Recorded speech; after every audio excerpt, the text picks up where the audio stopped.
নতুন রাষ্ট্রপতিকে নিয়ে স্ট্যাটাস দিলেন বাংলাদেশের জামায়াত ইসলামীর আমির ও জাতীয় সংসদে বিরোধী দলীয় নেতা ডক্টর শফিকুর রহমান। বৃহস্পতিবার রাষ্ট্রপতি নির্বাচনের ফল প্রকাশের পরই তাৎক্ষণিক প্রতিক্রিয়া হিসেবে নিজের ভেরিফাইড ফেসবুক পেজ থেকে পোস্ট করেন তিনি। পোস্টে লেখেন, আজ 20 আগস্ট 2026 বাংলাদেশের 23তম রাষ্ট্রপতি নির্বাচন অনুষ্ঠিত হলো। এই নির্বাচনে জনাব মির্জা ফখরুল ইসলাম আলমগীর 23তম রাষ্ট্রপতি নির্বাচিত হয়, আমি তাকে আন্তরিক অভিনন্দন জ্ঞাপন করছি।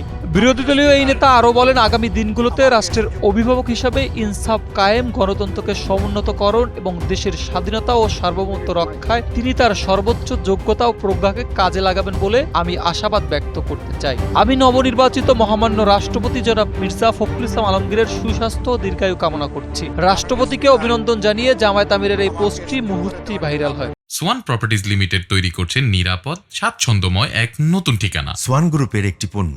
অনেকেই এটিকে রাজনৈতিক শিষ্টাচারের উদাহরণ হিসেবে তুলে ধরেন।